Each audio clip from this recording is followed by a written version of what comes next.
السلام علیکم ورحمۃ اللہ وبرکاتہ۔ امید ہے آپ سبھی حضرات خیر و عافیت سے ہوں گے۔ معزز ناظرین، آپ نے بقرعید کے دن یہ دیکھا ہوگا کہ جو بقرعید کی نماز ہے وہ بعض مقامات پر جو ہے مساجد میں بھی ہوتی ہے اور عیدگاہ میں بھی ہوتی ہے۔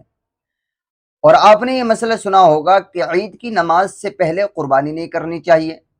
تو اب سوال یہ بنتا ہے کہ اگر مسجدوں میں تو ابھی عید کی نماز نہیں ہوئی، کیونکہ مسجدوں میں تو اکثر لیٹ ہوتی ہے، لیکن عیدگاہ پر جو ہے عید کی نماز ہو گئی، تو کیا عیدگاہ پر عید کی نماز ہونے کے بعد جبکہ ابھی اپنے محلے کی مسجد میں عید کی نماز نہیں ہوئی ہے، تو کیا آدمی قربانی کر سکتا ہے؟ عیدگاہ کی جو عید کی نماز ہو رہی ہے عیدگاہ پر، اس کے ہونے کے بعد اپنے محلے کی مسجد کی نماز سے پہلے قربانی کی جا سکتی ہے؟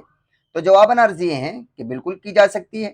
اگر آپ کے یہاں عیدگاہ پر عید کی نماز ہو گئی ہے لیکن آپ کے محلے کی مسجد میں ابھی عید کی نماز نہیں ہوئی ہے اور آپ قربانی کرنا چاہتے ہیں، کر سکتے ہیں، کوئی حرج نہیں ہے، علماء نے یہی لکھا ہے۔